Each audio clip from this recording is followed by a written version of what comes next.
It all started with the line of police cruisers pulling into my driveway as though I had just robbed a bank, their sirens cutting off at once but the lights still spinning red and blue across the calm water of my private lake, the lake I had worked for years to legally buy, stock, and protect, and there I was holding nothing more threatening than a simple fishing pole with a worm dangling off the hook, wondering how on earth catching bass on my own property had turned into a scene out of a crime drama, and the absurdity of it hit me so hard that I almost laughed before realizing this was no joke. This was the HOA unleashing its full fury over a claim so ridiculous it would have been hilarious if not for the fact that officers were stepping out of their cars with hands on their belts, as though reeling in a fish had turned me into public enemy number one. The hook of the story was set right there, and I knew instantly that I wasn't just dealing with a neighborhood squabble or a nosy neighbor peeking through the blinds.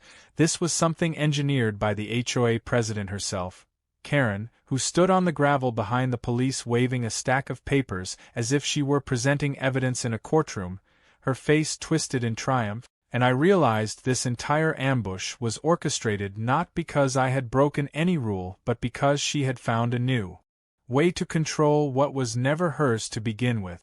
The officers were bewildered but still professional, one of them asking me calmly if I had a license to fish here, and when I pulled out the deed to the land with my name across it, the silence that fell was delicious. But Karen wasn't done. She sputtered about community rights, HOA bylaws, and fines that had already been mailed, and she shouted that my refusal to pay was proof that I was a dangerous troublemaker. The sight of a middle-aged woman in sandals and a sun hat trying to paint me as a criminal for fishing on my own lake was so absurd that the deputy raised his brows, but he still had to go through the motions, and I could feel the tension building like a storm cloud ready to burst. I remember gripping my fishing rod tighter, not because I was afraid of being arrested but because I realized the lake had become a battlefield, not of water and fish but of pride, power, and the unrelenting hunger of an HOA that simply could not stand the idea of someone enjoying something beyond their control. It wasn't enough that I owned the shoreline, the water rights, and even the dam at the far end. They wanted to fine me into submission until I either surrendered or stopped coming altogether. But that morning changed everything because when the police looked at the deed and realized Karen had wasted their time with another false report, they turned on her with thinly veiled irritation, warning her that filing bogus complaints carried consequences. She turned red but puffed her chest anyway, declaring loudly to everyone within earshot that the HOA would not rest until I was removed, until I learned my place. It was almost funny if it hadn't been so dangerous, because I could feel every set of eyes in the neighborhood watching from behind fences and cars, waiting to see who would win this clash between one stubborn man with a fishing pole and an entire organization that thrived on intimidation. As the cruisers pulled away and Karen marched back toward her SUV, I thought the madness was over for the day, but within an hour I received the first fine notice tucked into my mailbox like a ransom letter, demanding hundreds of dollars for the crime of fishing on my lake. They didn't even try to disguise their audacity, citing bylaws that didn't apply to me, and that was when I knew this wasn't about rules or order. This was about money, about squeezing me dry the way they had bullied so many others in the neighborhood. The hook was no longer just the shock of police at my property.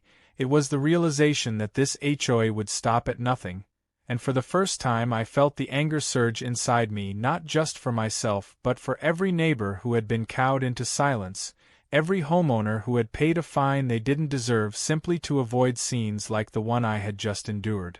The rest of that day passed in a blur of disbelief and phone calls, some from neighbors chuckling about Karen's latest stunt, others whispering that they admired me for standing my ground. It was clear I had become the center of gossip, the man who dared to fish where the HOA claimed no one could. I paced the porch overlooking the shimmering water, wondering how something so peaceful could cause such chaos, and I thought back to the years of work I had put in to make the property what it was. I had cleared the brush, stocked the lake with bass and catfish, rebuilt the dock with my own hands, and yet here I was being fined as if I were trespassing on someone else's vacation spot. The absurdity of it all mixed with the thrill of defiance until I laughed out loud, startling a heron that took flight across the water, and in that moment I knew the HOA had started a war it couldn't win.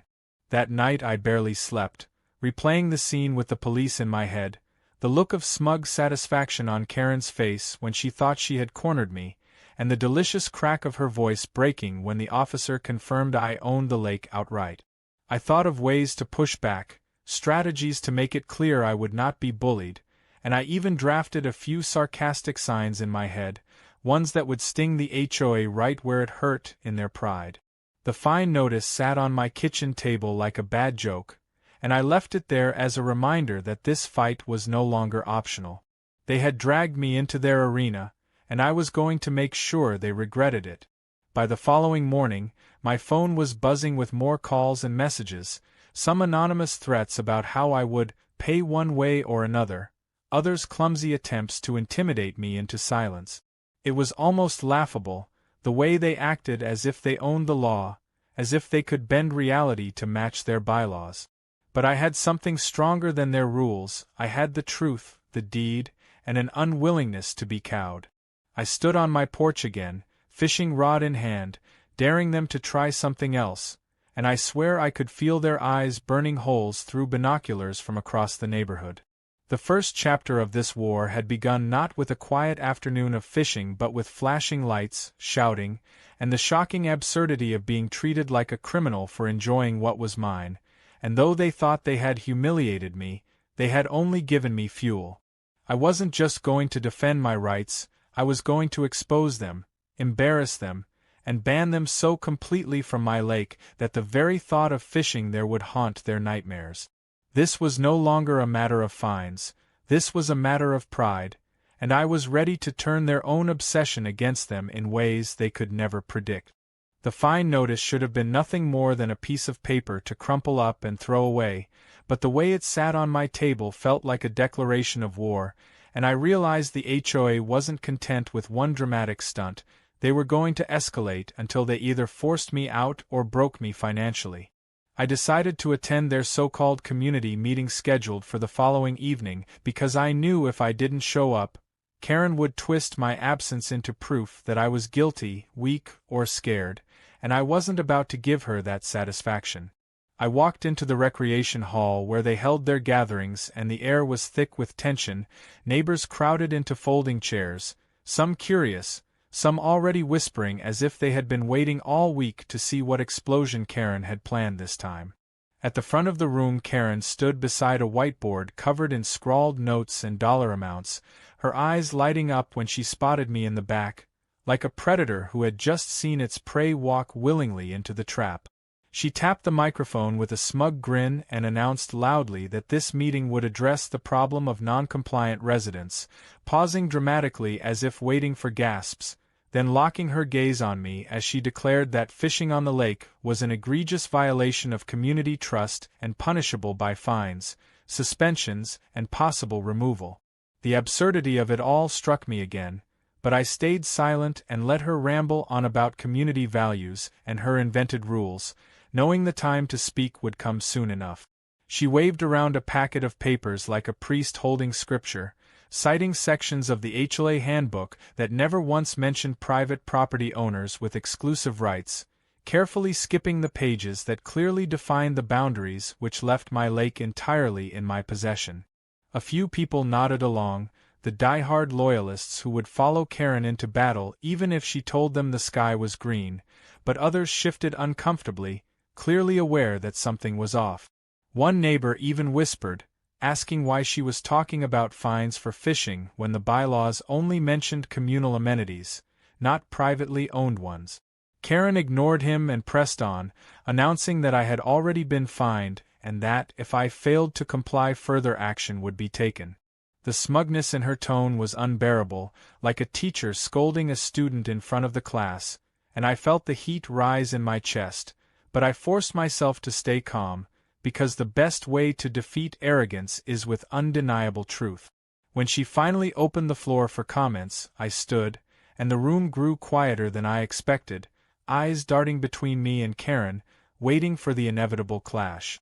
I spoke slowly at first, explaining how I had purchased the land years ago, how the lake was stocked and maintained at my expense, how the deed clearly outlined the boundaries, and as I pulled a folded copy from my jacket and read the legal description out loud, I saw the smirk vanish from Karen's face. She tried to interrupt, but I kept reading, making sure every syllable echoed across the hall, and when I finished, I held the paper high and told everyone that the police had already confirmed the truth when they were called out by Karen the day before. A ripple of laughter spread through the crowd, not cruel but nervous, as neighbors exchanged glances, realizing Karen had wasted law enforcement's time over a fishing rod. Karen's face turned crimson, and she banged the table with her palm, shouting that I was twisting things, that the community had rights too, and that my attitude was poisoning the neighborhood. The louder she got, the more unhinged she seemed, her words spilling into rants about how outsiders ruined everything, how rules must be obeyed or chaos would reign, and I realized she was exposing herself far better than I ever could. I simply stood there, calm as stone, and when she finally paused to breathe, I smiled and said that if the HOA wanted to waste more of their money printing fines that would never be paid, they were welcome to it, but I would not hand over a single cent for enjoying my own lake. The crowd erupted, half in laughter, half in applause, and Karen's jaw dropped as if she couldn't believe the room wasn't with her anymore.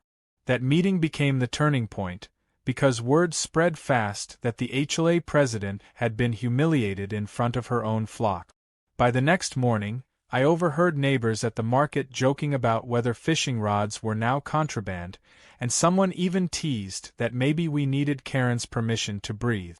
The ridicule was subtle but constant, and I knew it gnawed at her pride like rust on steel.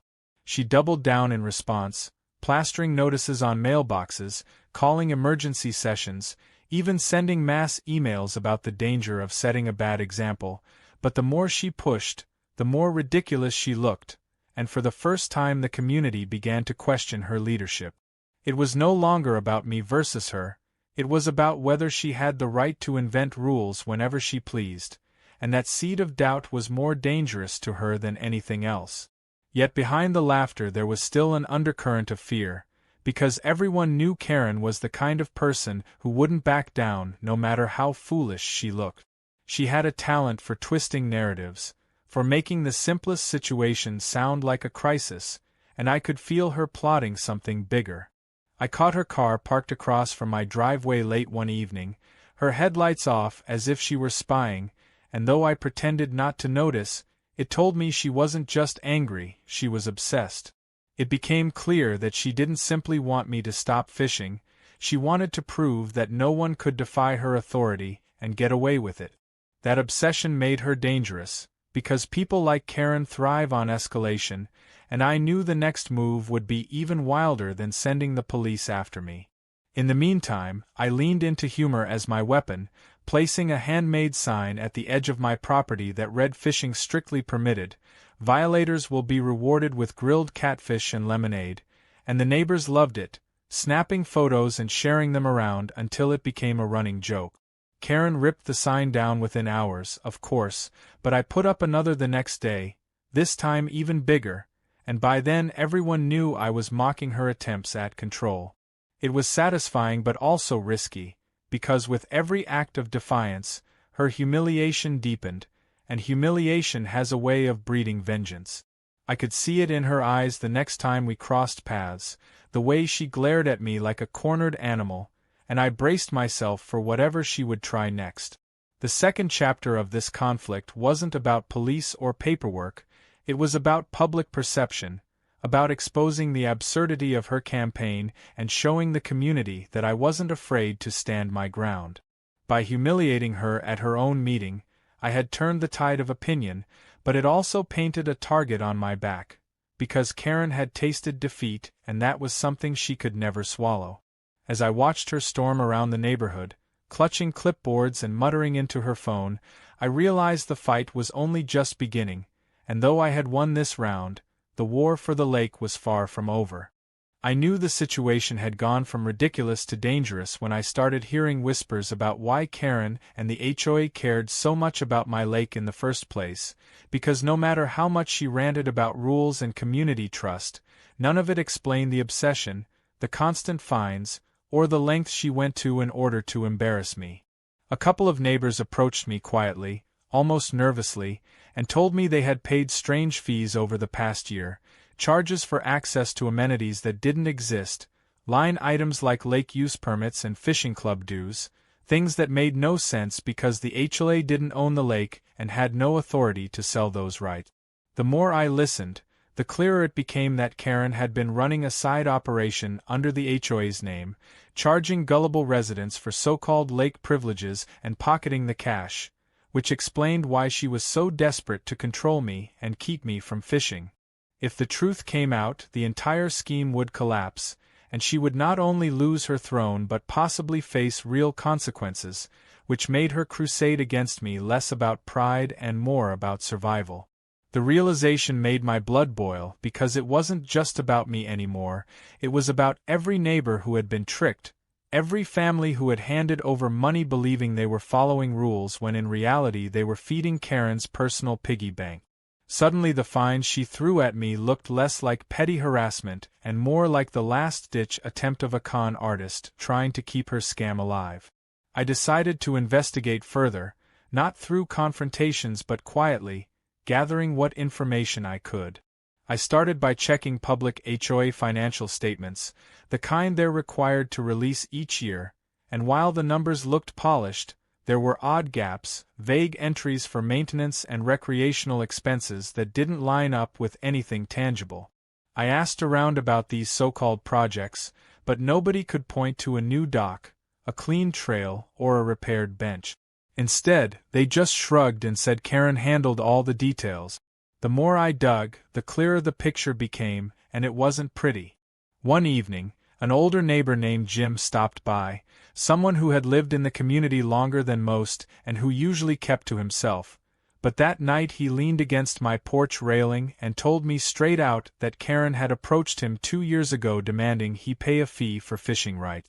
Jim laughed in her face because he knew my property wasn't under HOA control, but others weren't so confident, and he had watched quietly as more and more neighbors handed over cash, not wanting to be targeted or embarrassed.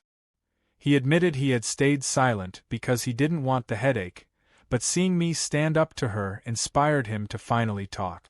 That conversation lit a fire under me, because now I had both a witness and a motive that explained everything, and I realized if I played my cards right, I could blow Karen's entire scheme wide open. The problem was that exposing her wasn't going to be easy. She was cunning, always one step ahead, and she controlled the HOA board like a puppet master, filling it with loyalists who either didn't care about her corruption or benefited from it. Going through official channels would only tip her off and give her time to cover her track. If I wanted to beat her, I had to think like a fisherman, patient and calculated, setting the bait and waiting for her to bite. I decided to push her harder, to force her hand until she made a mistake big enough that even her allies couldn't ignore it. That meant continuing to fish openly, continuing to mock her fines, and letting her desperation drive her into making reckless choices. It was risky because it put me squarely in her crosshairs, but if the end result was exposing the scam and freeing the neighborhood from her grip, it would be worth every ounce of tension. Sure enough, the very next week I caught her in the act of trying to enforce her fake lake rules on an unsuspecting family. I was out on my dock with my rod when I noticed a couple with 2 young kids unloading gear near the waterline on the other side, and there was Karen in her wide-brimmed hat and clipboard, demanding they pay a day pass fee if they wanted to fish. The father looked confused, the mother embarrassed, and the kids just wanted to toss their lines into the water. Before they could hand over anything, I shouted across the lake that they didn't owe her a dime, that the lake was mine and they were trespassing at my permission, not hers. The family froze, torn between the two of us, but when I waved the deed from across the water, Karen's face twisted into panic, and she stormed away before they could question her further. The family packed up and left, probably too embarrassed to continue, but I had seen enough to know I was right. Karen wasn't just bluffing at meetings, she was actively scamming people at the shoreline. That night I couldn't stop thinking about the image of her demanding cash from strangers, as if she were running some sort of lakeside toll booth. The gall of it was staggering, and I realized she must have been making thousands over the years, all while hiding behind the HOA name. I decided it was time to gather proof, something undeniable, something that would corner her the way she had tried to corner me. I set up a couple of discreet cameras on my property, angled toward the most common access points where she liked to patrol, and sure enough, within a few days she was caught on video arguing with a pair of teenagers about needing to pay for fishing. They laughed at her, which only made her angrier, but the important part was the words leaving her own mouth, demanding money for rights she didn't have. It was the smoking gun I needed, and just watching the footage made me grin because I knew it was only a matter of time before her empire crumbled. Still, I didn't want to rush it. Releasing the footage too soon would only let her spin the narrative, claim it was taken out of context or part of some smear campaign. I needed to let her dig her hole deeper, to give her enough rope to hang herself, as the saying goes. So I played it cool, continuing to fish, continuing to smile at her glares, continuing to act as if her fines bothered me when in reality I was savoring every second of her unraveling. Each time she slammed another notice onto my mailbox, I added it to the growing pile on my kitchen table, a stack of evidence that told the story of her obsession, her abuse of power, and soon her downfall. By the end of that week, the neighborhood was buzzing with speculation. People whispered about why Karen was so furious, why she couldn't just let me be, and some even began to suspect what I already knew. A few brave souls approached me asking if I thought the rumors were true, that she was charging for lake access, and I simply told them to keep their eyes open. I didn't have to stir the pot, it was boiling on its own. Karen could feel it too, the cracks forming in her facade, and I could tell by the way she snapped at people, the way her voice grew shriller at meetings, that she was desperate to hold on to control. But control is like water through a clenched fist. The tighter you squeeze, the faster it slips away, and watching her drown in her own arrogance was the sweetest satisfaction I had tasted in a long time. As I sat on my dock one evening, the sun setting in streaks of orange and purple across the water, I realized the fight had shifted. It was no longer about me defending my right to fish. It was about uncovering the truth, about shining a light on corruption that had been hidden for years. The lake had become more than just a place of peace, it had become the stage for a battle of integrity versus deceit, and though Karen still had tricks up her sleeve, I had something stronger. I had the truth, I had proof, and most importantly, I had patience. Like any good fisherman, I knew the big catch comes to those who wait, and Karen was circling the hook, too arrogant to see the danger just beneath the surface. The more I uncovered about Karen's secret scheme, the more determined I became to push back with everything I had, because letting her walk all over me would not only mean surrendering my lake, but also allowing her to continue scamming my neighbors, and that was something I couldn't tolerate any longer. I decided to draw a hard line, not just quietly resisting her fines, but making it clear to everyone that the lake was mine and any attempt to enter it without my permission would be treated as trespassing. I started with bold signs hammered into posts at every access point, clear and unmistakable, declaring private property and warning that violators would face prosecution. They weren't sarcastic like my earlier ones. These were serious, written in bold letters large enough to be read from across the water. To make sure there was no misunderstanding, I installed trail cameras along the paths, hidden high in trees where they couldn't easily be spotted, their lenses waiting to catch whoever tried to sneak in. I even called the sheriff's office to notify them in advance, explaining that my property was being repeatedly violated by the HOA, and the deputy nodded, saying if I got photographic or video evidence, they would have grounds to charge trespassers. For the first time, I felt the balance of power beginning to tilt in my favor, and I could practically taste the frustration it would cause Karen when she realized her grip on the lake was slipping. It didn't take long for her to test me, because that very weekend I caught her and 2 board members trudging down to the waterline under cover of dusk, as if they were sneaking into enemy territory.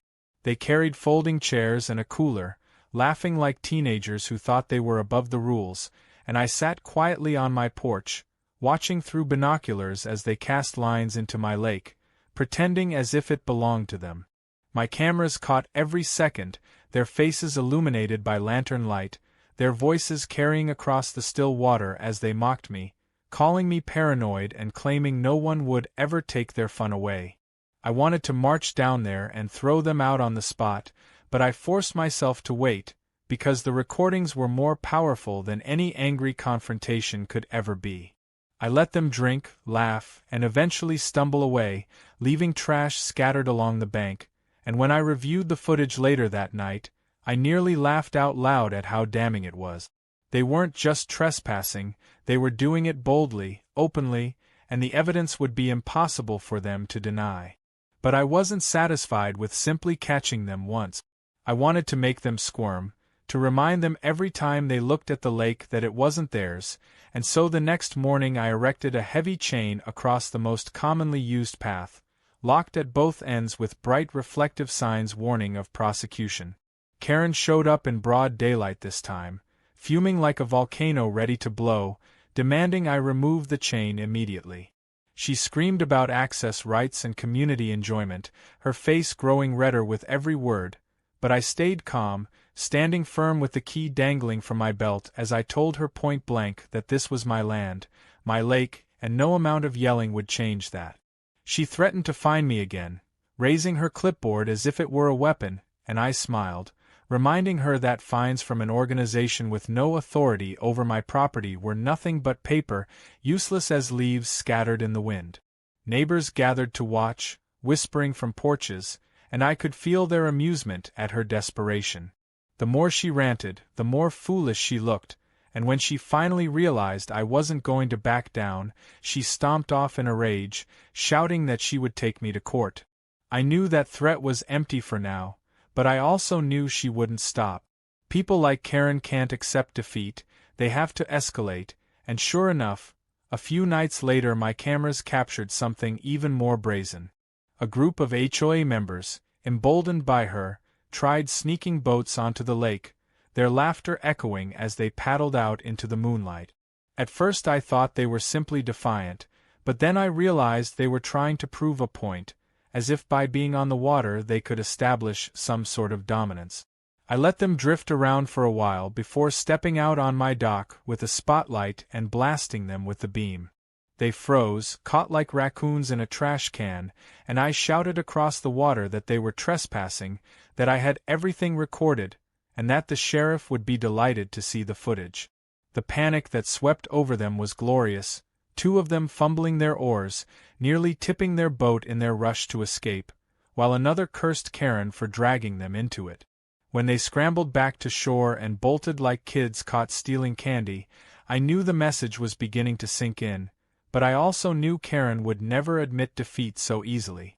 The next morning, I walked the shoreline and found their trash again, beer cans and snack wrappers littered along the grass, proof of their arrogance and disrespect. Instead of cleaning it up myself, I took photos and sent them straight to the sheriff's office with a trespass report, attaching the video evidence from my cameras. For once, the law was on my side, and the deputy assured me they would issue formal warnings, possibly even charges if the violations continued. That assurance filled me with a confidence I hadn't felt before, because now it wasn't just me against Karen's lies, it was me backed by the law, armed with proof she couldn't spin away. Karen's rage reached new heights after that. She started showing up at my property line almost daily, hurling insults, pointing her finger like a dictator addressing a crowd, and threatening every consequence she could imagine. She called code enforcement, she called wildlife services, she even tried calling state fish and game officers, claiming I was illegally stocking the lake with invasive species. Each time, officials arrived, checked my paperwork, and left shaking their heads at the waste of time, and each time Karen looked more desperate, more unhinged, as if the world itself were conspiring against her. Neighbors began keeping their distance from her, no longer laughing at her antics but watching with concern as she unraveled. Some even came to me privately to apologize, admitting they had been too afraid to speak up before but were rooting for me now. That support mattered more than I realized, because it meant Karen's power was finally cracking, and once cracks appear, the whole structure is bound to collapse. But the moment that sealed the turning point came one stormy evening when Karen tried to sneak back onto the lake herself, probably hoping the weather would cover her tracks. The rain poured down in sheets, thunder rumbling across the hills, and yet there she was in a yellow raincoat, dragging a canoe through the mud like a woman possessed. My cameras caught every second, the flashes of lightning illuminating her face twisted with determination, and when she finally launched the canoe into the choppy water, she nearly capsized in the first wave.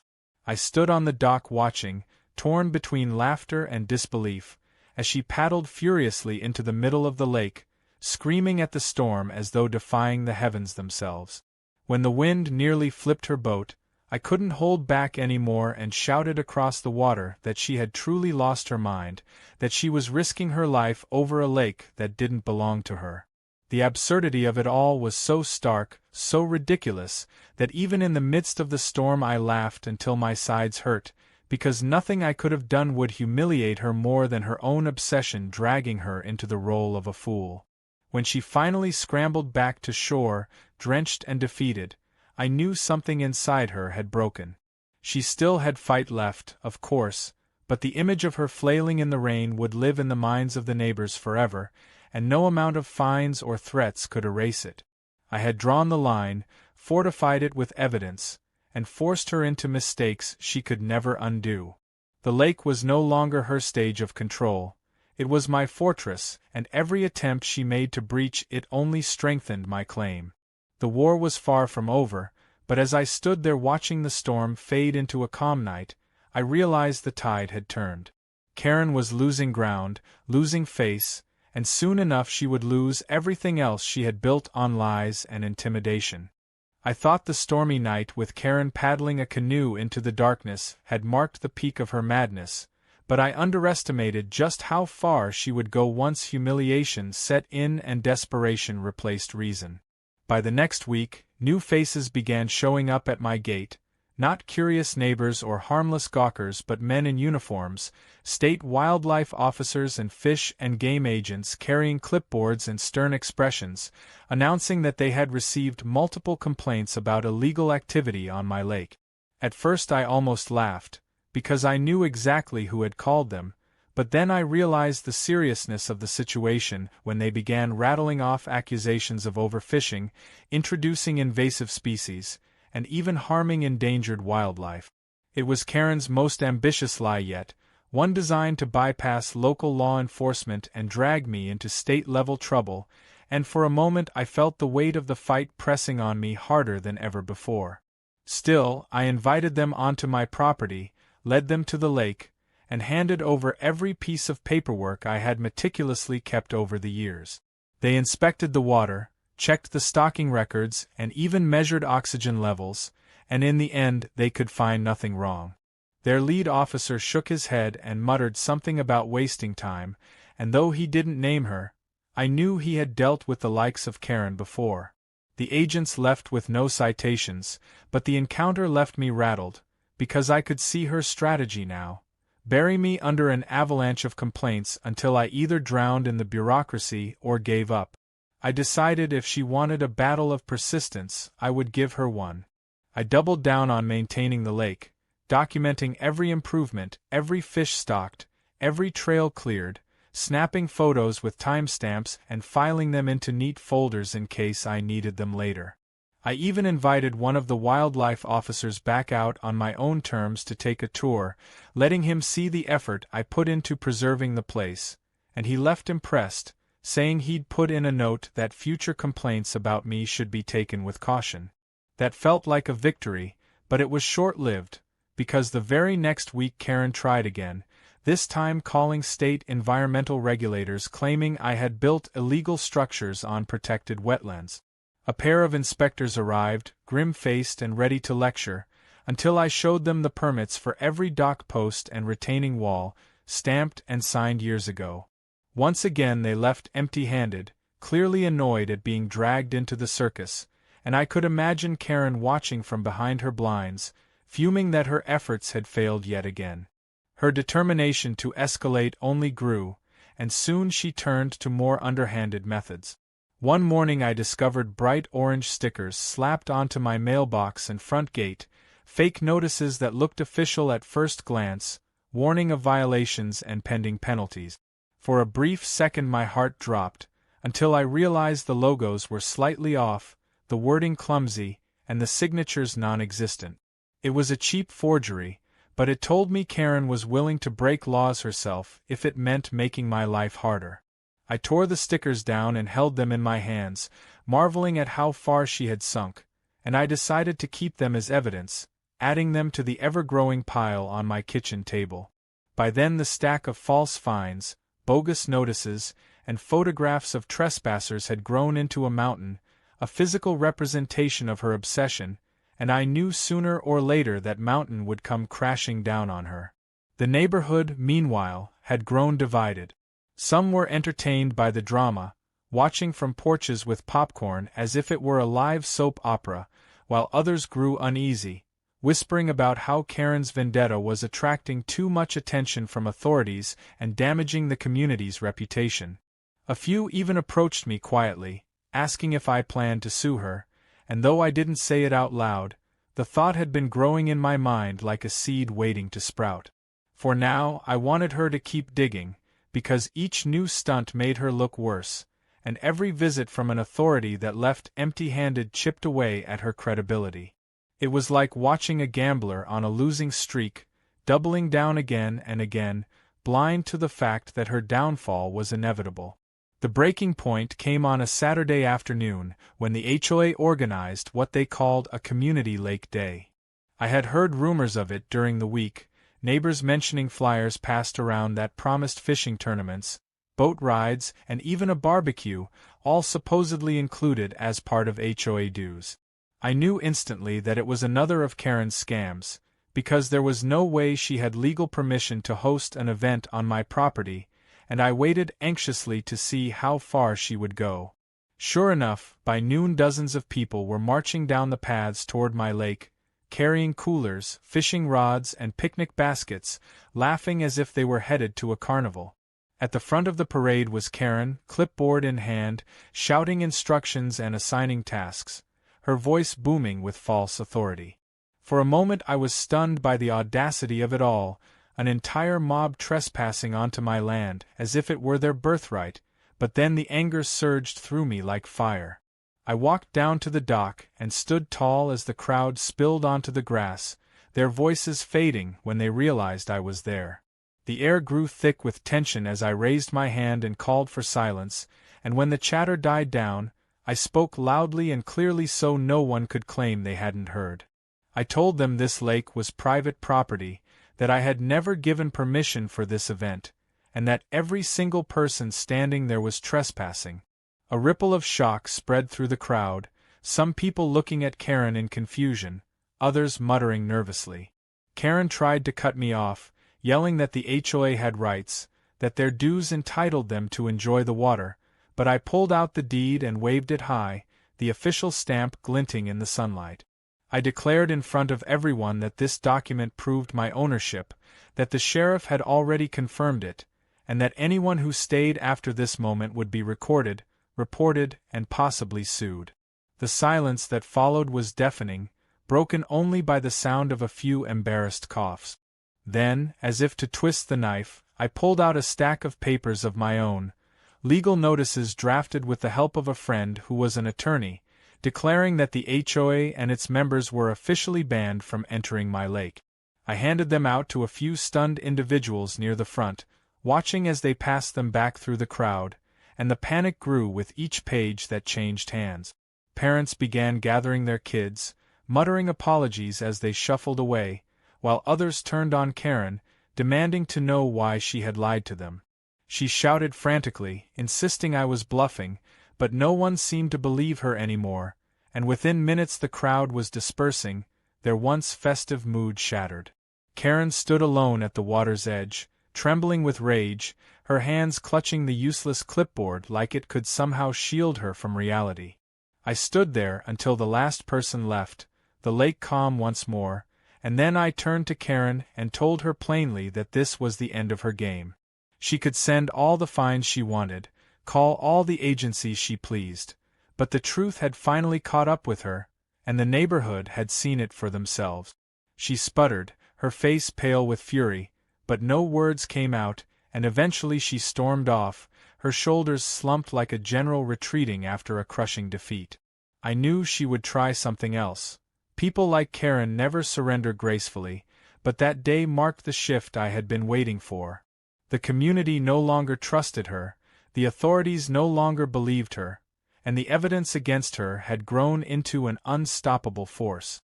That night, as I sat on the porch with a cold drink in hand, the air alive with the sound of crickets, I allowed myself a rare moment of peace. The lake shimmered under the moonlight, undisturbed and entirely mine, and for the first time in months I felt like I was truly winning. The war wasn't over, not yet, but Karen's empire was crumbling, and soon there would be nothing left for her to hide behind. I smiled at the thought, imagining her pacing in her kitchen, plotting her next desperate move, and I almost pitied her. Almost, but not quite. I should have known that humiliating Karen in front of an entire crowd would not end the war but only drive her deeper into the corners of desperation where rational thought no longer existed, because within days of the failed Community Lake Day, whispers spread that she was plotting something bigger, something designed not just to scare me but to make me look powerless in the eyes of everyone who had started to question her leadership. It began with strange cars parked at odd hours near the trails leading to my lake, unfamiliar vehicles filled with people I had never seen before, men unloading boxes and equipment as if they were preparing for some grand event.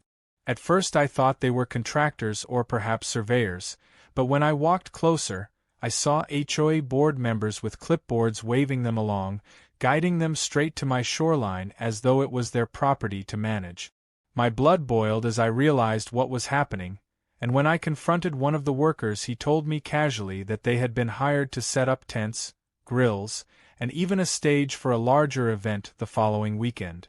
I felt the anger rise so sharp it made my vision blur, because Karen wasn't just trespassing anymore, she was staking a claim, trying to rewrite reality by acting as if the lake was hers through sheer force of spectacle.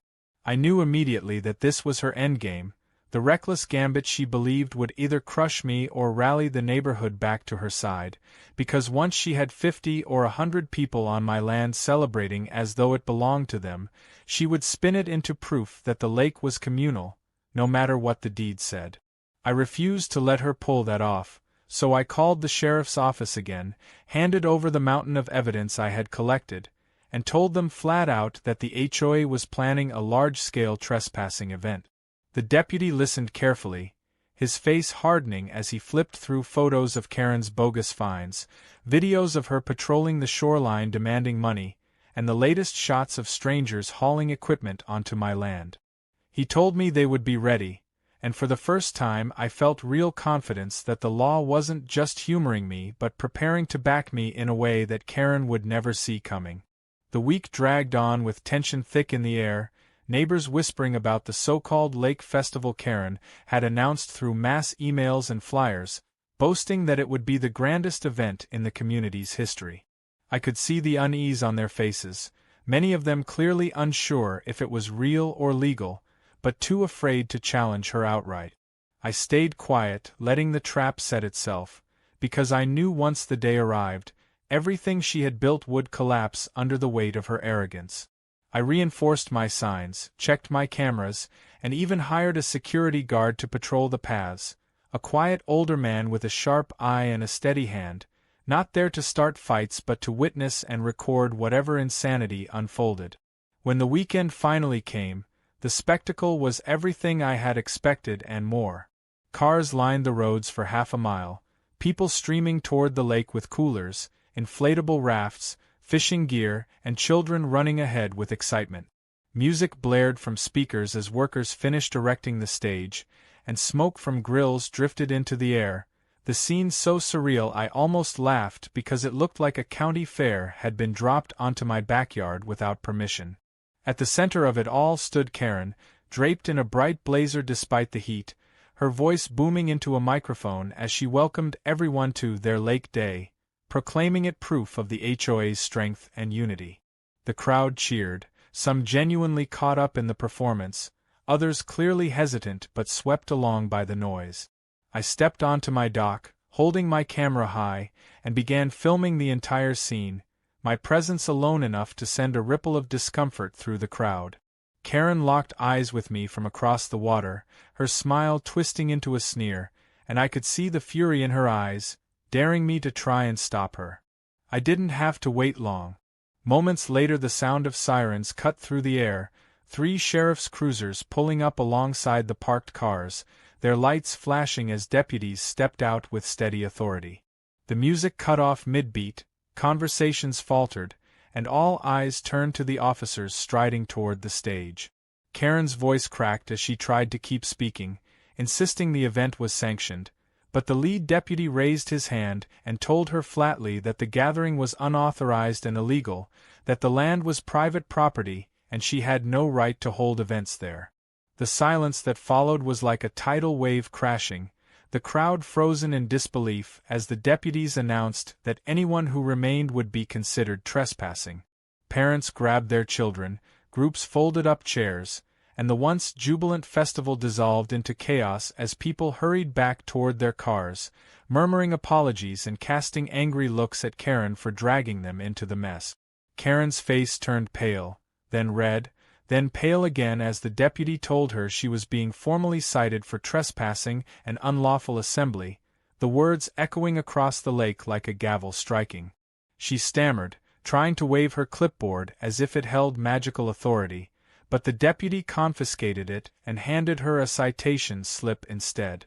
Cameras clicked from every angle, neighbors pulling out their phones to record the scene, and I knew in that instant that her reputation, her grip on the HOA, her very identity as Queen of Control had shattered beyond repair. She tried to rally, screaming that this was all a conspiracy, that I had bribed the sheriff, that none of it was fair, but the crowd wasn't buying it anymore. They scattered, shaking their heads, muttering about wasted time and embarrassment, and Karen was left standing alone at the edge of the water, her once loyal followers abandoning her without a second glance. As the deputies packed up and the last car pulled away, I stayed on the dock, the evening sun glinting off the calm ripples of the lake, and let the silence sink in.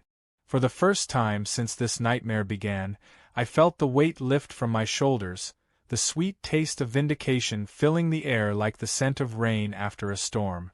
But even in that moment of triumph, I knew Karen wasn't finished, not entirely. People like her never admit defeat, they cling to the scraps of power until they're dragged away kicking and screaming. Still, the damage was done. The community had seen her exposed, the authorities had put her in her place, and the myth of her untouchable authority was gone forever. That night, I reviewed the footage from my cameras, savoring every second of her downfall, from the smug introduction on the stage to the moment the deputy took her clipboard away. I knew I now had enough evidence to not only defend myself against any future stunts but to launch an offensive, to sue her for harassment, damages, and every bogus fine she had ever sent. My pile of documents had grown into a mountain, and now it was time to turn that mountain into a weapon she could never climb. The lake shimmered in the moonlight outside my window, peaceful once again, and I smiled as I realized the war was nearly over. One more move, one final strike, and I would not only protect my lake forever but ensure Karen's reign of terror came to an end. The morning of the court hearing felt like the final chapter of a long and exhausting saga, the culmination of months of harassment, fines, false reports, and humiliations that had built into a storm now ready to break. I walked into the courthouse with a folder so thick it barely closed, filled with every document, photo, and video I had collected, the mountain of evidence that told the story of Karen's obsession better than any speech could. The hallway buzzed with chatter as neighbors, some curious and others eager for justice, whispered about what was about to unfold. Karen arrived a few minutes later, striding in with the same self-importance she had clung to for so long, her bright blazer crisp, her hair styled to perfection, her clipboard clutched like a holy relic, but her eyes darted nervously from side to side, betraying the fear beneath her polished exterior. She carried herself as though she still ruled the neighborhood, but the weight of reality was pressing hard, and I could see the cracks showing even before we stepped into the courtroom. The judge was a stern man with sharp eyes, clearly someone who had no patience for theatrics, and he wasted no time getting straight to the matter. Karen launched into her speech first, her voice dripping with self-righteousness as she claimed that I was disruptive, that I had poisoned the community with hostility, and that the HOA bylaws gave her the authority to regulate the lake. She flourished her clipboard as though it were scripture, citing passages with dramatic flair, but the judge cut her off halfway through, reminding her that HOA bylaws cannot override state property law or private deeds. The interruption rattled her, but she pressed on, insisting that I had endangered the community, that my fishing habits were destructive, and that her endless fines were justified. She rambled for so long that even the bailiff yawned, and by the time she finished, the air in the room felt heavy with embarrassment rather than persuasion. Then it was my turn. I rose slowly, opened my folder, and laid the deed to the land on the bench, pointing out in clear language how the lake was entirely mine, every inch of shoreline and every drop of water. I walked the judge through the timeline, showing him the first false fine, the bogus notices, the fake stickers plastered on my mailbox, the forged warnings, the videos of her trespassing and demanding money from families and teenagers alike. I played the clip of her sneaking onto the lake in a canoe during a thunderstorm, shouting like a madwoman, and though the judge tried to remain stoic, I saw his eyebrows rise in disbelief. Then I rolled out the grand finale, the footage of the so-called community lake day, the stage, the crowd, the deputies shutting it all down, and finally the moment she was handed a citation for trespassing on my property in front of dozens of witnesses. The silence that followed was absolute, the weight of truth filling the room so completely that Karen's clipboard seemed to shrink in her hands until it was nothing more than a flimsy piece of plastic. The judge leaned back, tapping his gavel lightly against the bench as he summarized the evidence. His words cut like a knife through the last defenses Karen had left. He declared that the HOA had no authority over my lake, that their fines were invalid, and that Karen's actions constituted harassment, trespassing, and abuse of her role as president. He ordered her to pay restitution for damages, including legal fees and compensation for emotional distress, and further imposed sanctions against the HOA itself, requiring a full audit of its finances and stripping Karen of her position effective immediately. The gavel came down with a finality that sent a wave of relief crashing through me, and for the first time in months, I felt like I could breathe again. Karen, on the other hand, crumbled. Her face turned pale, her hands trembled, and for once she was speechless. The clipboard slipped from her grip and clattered to the floor, the sound echoing through the courtroom like the shattering of her reign. Neighbors muttered in disbelief, some smirking, others shaking their heads, but no one stepped forward to comfort her. She stood frozen for a moment before storming out, her heels clicking furiously against the tile, the image of a queen stripped of her crown with nothing left to cling to but her own shame. Watching her leave was both satisfying and strangely sad, because in that moment I realized her power had never come from strength but from the fear she instilled in others, and now that fear was gone forever. In the weeks that followed, the changes were immediate and dramatic. The HOA board scrambled to distance themselves from her, holding emergency meetings to restructure leadership and promising transparency to regain trust. An independent auditor revealed the depth of Karen's corruption, the thousands of dollars she had siphoned from bogus fees, and she was forced to repay much of it under the judge's order. Some neighbors demanded criminal charges, and though I didn't know if she would ever see jail time, the humiliation alone was punishment enough. She moved out of the neighborhood not long after, her house sold quietly to a new family who wanted nothing to do with HOA politics, and her name became a cautionary tale whispered with laughter over backyard fences. As for me, the lake finally returned to being what it was always meant to be, a place of peace, beauty, and freedom. I rebuilt the dock stronger than ever, set up new benches for fishing, and even invited a few of the friendlier neighbors to join me for a cookout by the water, grilling catfish and laughing about how the whole ordeal had unfolded. The irony of it all wasn't lost on me, that the very thing Karen tried to weaponize, the lake, became the stage for her downfall and my vindication. Each ripple of water, each fish tugging at my line, felt like a reminder that persistence and truth always win in the end, even when the battle seems hopeless. One evening as the sun dipped low and painted the lake gold, I sat on the dock with a cold drink in hand and watched the water shimmer in the fading light. I thought back to the day the police cruisers had first pulled into my driveway, the absurd sight of sirens blazing over nothing more than a man with a fishing pole, and I laughed at how far things had come. What had started as a petty squabble had turned into a war of wills, a test of patience, and in the end, the lake had revealed the truth about everyone involved. Karen's obsession destroyed her, while my determination set me free.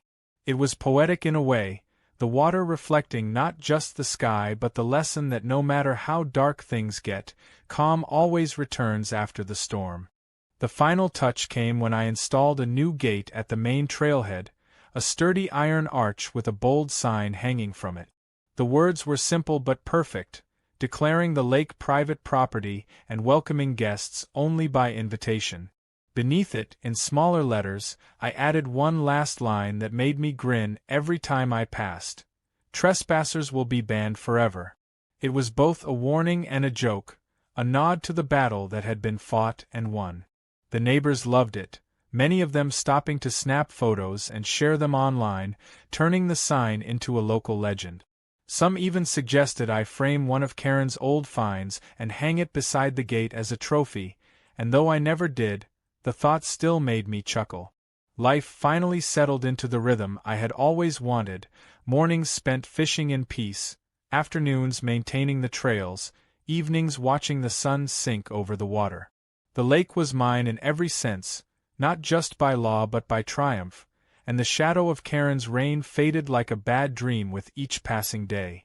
Sometimes I still caught myself expecting another fine in the mailbox, another patrol of trespassers at night, another false complaint from some agency, but it never came. Silence, at last, was the sound of victory, and I cherished it more than I ever thought possible. Looking back, I realized the battle with Karen had taught me more than just how to stand my ground. It had shown me the value of persistence, the danger of unchecked power, and the absurd comedy of people who take themselves too seriously. It had forged bonds with neighbors who once kept their heads down, inspiring them to speak up against injustice, and it had proven that sometimes the best way to fight arrogance is with patience, truth, and a touch of humor. The lake was the same shimmering body of water it had always been, but to me, it had become something greater, a symbol of resilience and a reminder that no bully, no matter how loud, can ever rewrite the truth.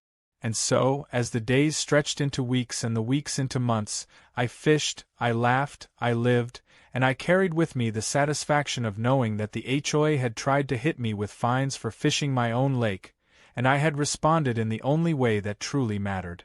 I had banned them forever, not just from the water, but from the power they once held, leaving the lake free, pure, and entirely mine. It was the ending I had dreamed of on the darkest nights of the battle, and living it felt sweeter than any victory I could have imagined.